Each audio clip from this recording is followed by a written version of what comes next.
Let's talk about one of my absolute favorite trips in Morocco. We're starting in Marrakech and we're ending in the city of Casablanca. We're going to see the Sahara Desert and go through the high Atlas Mountains. And honestly, the whole thing feels like you're stepping through different worlds in just 1 week.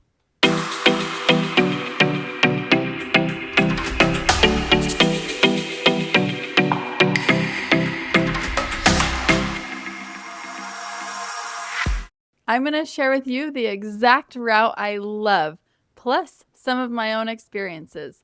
Little insider things that make the trip so special. Our first stop is going to be Marrakech. And let me tell you, this city is alive. It's the heartbeat of Morocco. The souk is wild, colorful, crowded, and it's a little overwhelming at first. But that's exactly why I always recommend starting with a local guide. They're going to show you how to use the main square as your base. The main square, Jem Elfna, is like Marrakech's center point. You'll find ATMs there, lots of amazing restaurants, and just knowing where the square is makes navigating so much easier, and it helps you feel like you've got your bearings. One of my favorite things to do in Marrakech is to visit a spice shop. The shopkeepers teach you about the uses behind everything.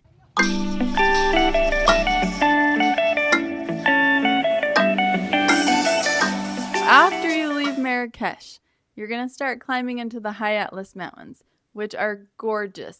On that same day, we're going to head toward Daddy's Gorge. And there's a lot of little hotels that you could stay at that are beautiful, but my personal favorite is called Panorama Daddy's. Why? Because you can just sit out on the balcony and look over the gorge filled with palm trees, and you think, am I really even in Morocco? And that's usually where I like to spend my night before continuing on. So then the next morning, you're going to leave Daddy's Gorge and drive about 1 hour to Tudor Gorge. It's one of the most insanely beautiful places I've ever seen. So just imagine these cliffs with a little river running through the middle. And it feels so different than everything you saw the day before. And it's hard to believe that you're actually going to the Sahara Desert when you're in the middle of this canyon. If you go like in July or August, you might see some nomad families cooling off in the river. When we were there, we actually found a family living in a cave just past the gorge. So we stopped, we shared some snacks, and it was just such a humbling moment that sticks with you. And luckily I had my family with me, so my kids even got to participate in that experience.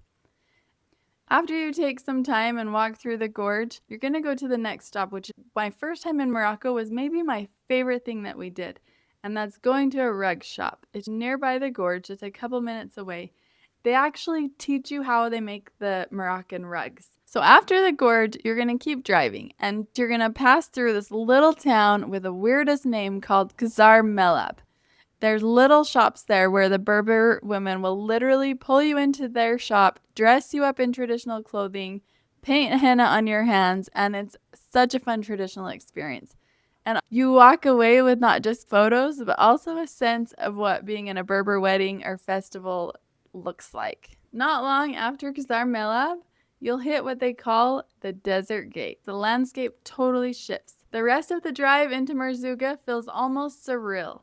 You're crossing through so many landscapes in just one day. The mountains, the gorges, the villages, and now the desert. It's wild. Now, Merzouga itself is full of amazing riads and hotels. And you can go full luxury or choose something that gives you the perfect view of the dunes. So many things to choose from. But I have to share my absolute favorite place to stay in all of Morocco. It's called Riad Juba. This place has such a cool story. So two brothers started building it right before COVID. But then, of course, everything slowed down.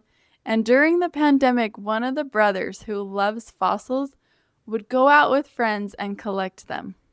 He ended up with a truckload, and instead of letting them just sit, he actually cut them and arranged them into what's now a fossil wall inside the riad. Once you arrive at Riad Juba, you're going to get the warmest welcome. This is true Amazigh hospitality, and they'll bring you tea and snacks right away and show you to your room. Just when you've gotten comfortable enough to think, okay, I'm never leaving this place. Then it's time for the next adventure, your desert day. Now, listen, having a local guide here is a game changer. They'll take you places you never would have found on your own. For example, you might get to visit the Ganawa Music Village. This is ancient spiritual music that came from the last slave caravans out of Sudan. It is powerful.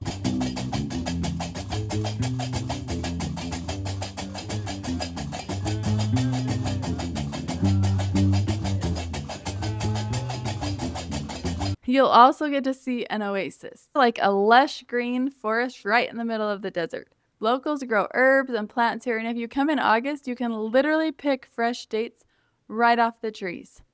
Then there's the fossil stop, because the Sahara was once an ocean floor, so the ground is full of oceanic fossils, and you can actually hunt for them and take them home as a souvenir. If you're lucky, you might spot a camouflaged desert lizard. My favorite experience is visiting the nomad family. The first time I went to Morocco, I met this little girl, and now, 2 years later, I get to go back and see her again. Watching that family grow has been incredible. But what is even more incredible is the lesson that you learn here. These families live with so little, yet they're some of the happiest people that I've ever met. It makes you remember that our happiness doesn't come from material things. It comes from values, family, connection. That moment with the nomads changed me, and it's a huge reason I started bringing other people. On your way back to the Riyadh, you're going to drive the 4x4 vehicles through the dunes. Your drivers will take you all the way to the highest dune, where you'll get to look out and see the panoramic view of the massive sea of sand. At the Riyadh, you're going to prepare for the most magical part, the camel ride to the luxury camp. And you can ask your guide to stop at the turban shop first, and they'll help you wrap your headscarf. It's not just for looks, it actually keeps the sound out of your eyes, and it's really helpful to wear. When you mount your camel, my tip is that you should lean back, because when they stand up, they thrust you forward. The camel ride is about an hour, and the camels aren't exactly comfortable, but you'll forget about that discomfort once you feel that soft rocking rhythm and the silence in the Sahara. There is so much peace that only that desert can give you. It's incredible how peaceful it is when you're on that camel. By the time it's approaching sunset, you'll arrive at the camp. And I always recommend staying at the luxury camp because you'll have a bathroom in your tent. And the luxury camp, honestly, is not camping at all. In fact, the beds are more comfortable than my beds at home. The only part that it mimics camping is that you might have sand in your shoes by the end of your stay. After dinner, you get to have music around the fire, and the men play traditional drums under the starlit sky. This is another ancient practice, and sitting there with that sound under the bright stars, it's pure magic.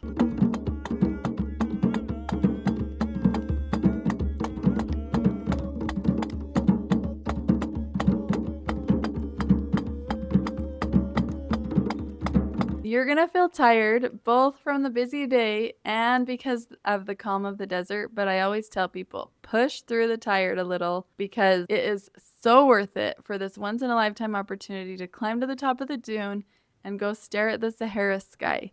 And then the next morning, you can even try sandboarding. It's not as extreme as it looks, but it's fun and you have to give it a shot. After breakfast, it's time to move on. And yes, your heart will sink a little leaving the desert. But don't worry, because you're about to head out toward Morocco's culture capital of Fez. Fez is a maze, and the Medina has over 26 miles of narrow streets and alleys. The GPS doesn't always work, and you'll get lost if you don't have a local guide.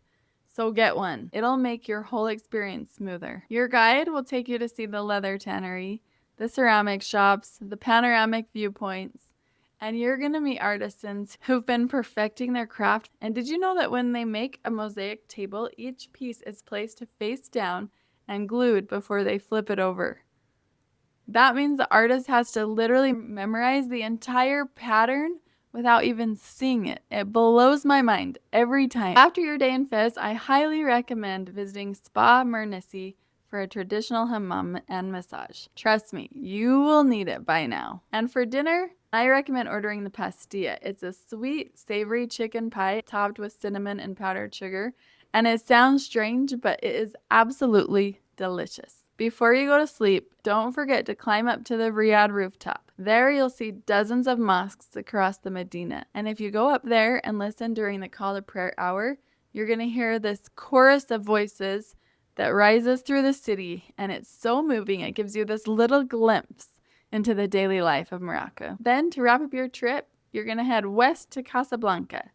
And Casablanca is Morocco's economic hub. There is one absolute must, and it's the Hassan II Mosque. It's one of the largest mosques in the world, and it's the only mosque in Morocco that allows non-Muslims to go inside. For just $15, you can take a tour, and trust me, it is jaw-dropping inside. They have a saying in Morocco. They say the first time you go to see, the second time to experience, and the third time to stay. You will love Morocco so much. I hope you enjoyed this video. Please subscribe to my channel. I'll have lots more videos like this helping you plan your Morocco trip. If you want to get a sample of my free guide to Marrakech, just click on the link below. Hope you have a great day.